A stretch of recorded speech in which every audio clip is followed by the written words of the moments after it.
Right now at 6, we are following breaking news in Newton County. Authorities tell 11 Alive they have found a baby's body in the woods right near where a 2-week-old infant was reported missing yesterday.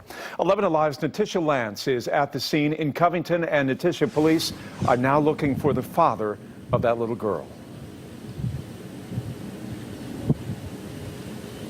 That's right, Jeff. Police are now calling that father of that missing baby a person of interest who they want to speak to. Right now, there is a warrant that has been issued for his arrest. What police told us is that the mother and the father were on their way back to the family home when they received a text message saying that a baby had been found. At that point, the father jumped out of the vehicle and he took off on foot, and police have not been able to find him ever since then. Earlier today, police were able to locate a body of a child wrapped in a blue cloth in a wooded area not too far away from that family home. It was located by search volunteers. Those volunteers were led to this area, and they said that they discovered a suspicious backpack. They called it in, and then that is what set police off on that location. Although family members are hearing that they believe that this could be the child, police are not confirming that information. But again, family believes that it could be. We were hoping for a better outcome.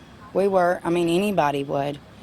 But we also was hoping just to find her and bring her home regardless.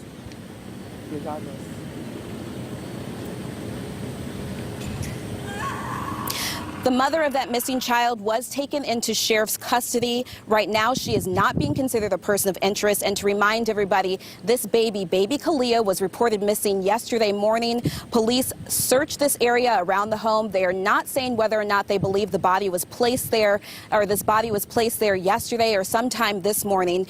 There are no other missing infants who are in the area, but police say they have to wait on an autopsy before they can confirm that this could be the baby who has been missing, and that could take up to Tuesday, Jeff.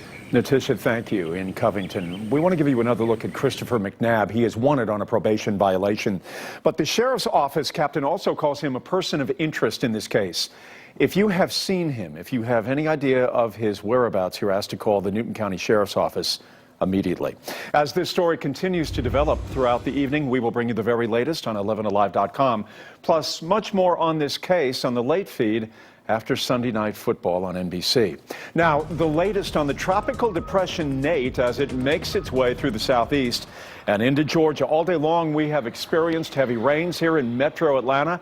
We have team coverage from our 11 Alive storm trackers tonight following both rain and power outages. We begin with our chief meteorologist, Chris Holcomb, who is tracking the path of the storm. Chris? Yeah, we're watching the system that has been bringing us all the rain and the wind. We've already pretty much reached the peak of that wind here in metro Atlanta. We still have the potential for more of this wind during the evening hours tonight. You can see the rain as it's had been moving through today. We had a squall line, or an outer band, that developed here with that pushed off to the east. We had a couple of suspect areas with rotation, but never was strong enough to have any tornado warnings out of that. Now into South Carolina, in North Carolina, we've got numerous tornado warnings, but here left behind, we are dealing with just some lingering showers moving through North Georgia. Some breaks in the action here in metro Atlanta. We may see a few additional showers out there for tonight. Let me take you, though, up to the north. You can see that as this band moved into South Carolina, it moved into much more unstable air. They've had numerous tornado warnings in South Carolina, now into North Carolina.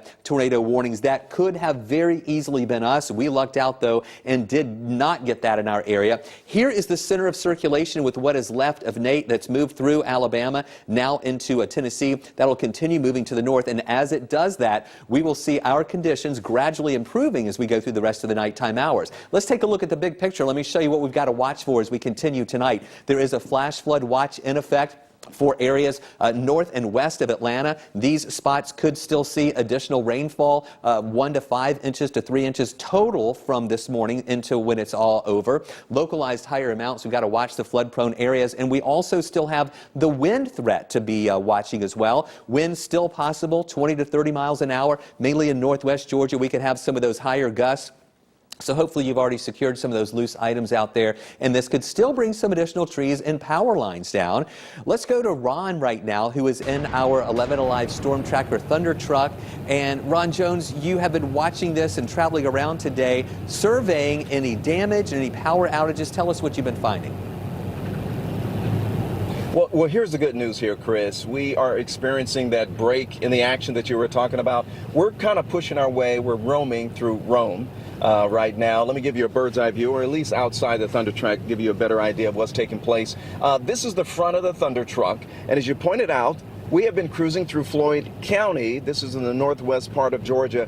We have been witnessing a lot of rain and at times gusts of wind, but nothing causing significant power outages or down power lines, no major street flooding, but we've been looking for it, I tell you that. And here's the other good news here, folks. The traffic has been very light. So any folks out here who are concerned about any street flooding, concerned about the wind and the rain, down power lines or down trees, well, they're staying at home. They're probably watching a lot of football right now, but they're staying at home. So with that, we have not witnessed a lot of traffic accidents as well, Chris.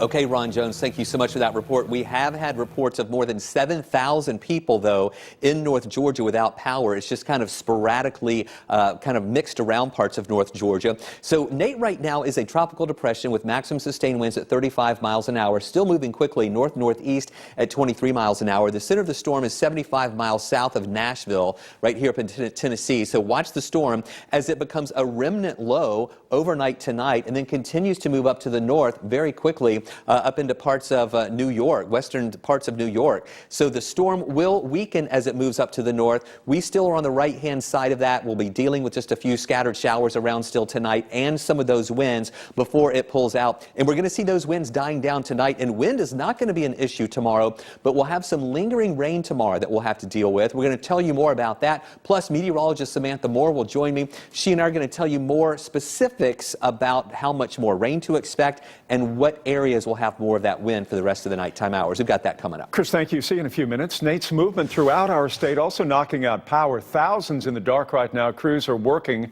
to try to get the lights on. 11 Alive's Andy Parati is at Georgia Power headquarters in northeast Atlanta with more on the company's response. Jeff, we've been on the road since early this afternoon and have seen utility trucks likely responding to some of those power outages. The good news is that power outages are actually down over the past few hours. At its peak, there were about 7,300 homes in Georgia without power. It's down now to about 5,500 homes. The areas of the metro Atlanta area that were impacted the most include Polk County with about 1,900 homes without power at one point, and in Hall County with about 682 homes without power. Georgia Power wants to remind everyone, if you see a power line down, don't touch it, and to contact them as soon as possible. You can find information on how to do that on our website at 11alive.com. In downtown Atlanta, Andy Parati, now back to you. And remember, you can download our 11 Alive app to make sure that you are receiving all the very latest updates. You can check real-time radar and maps, too. Plus, see the very latest advisories as we track Nate's progress. A popular restaurant chain in Atlanta is now being accused of discrimination. Now a boycott movement has started online, sparking a protest with a local hip-hop star T.I. at the forefront. We get the story from 11 Alive's Naima Abdullahi. So Houston's has a problem. A group of frustrated protesters and local hip-hop stars gathered outside of the Houston's restaurant near Lenox Mall after recent allegations of racial discrimination. Shut it down! Shut it down! Rapper T.I. joined in on the efforts to boycott the restaurant. Man, we just wanted to bring attention to the way that, the way they conducting their business. Within the last week on social media, Love and Hip Hop star Deb Antony, also a music manager and the mother of local rapper Waka Flocka Flame, says she was discriminated against at the popular restaurant. And now Ernestine Johnson at the protest also came forward. Show me in your policy where it says I cannot be sat and I cannot split my group up and become two totally separate groups. Ernestine Johnson, just like Deb Antony, says they refused to sit her large group, especially after offering to split up the group into two.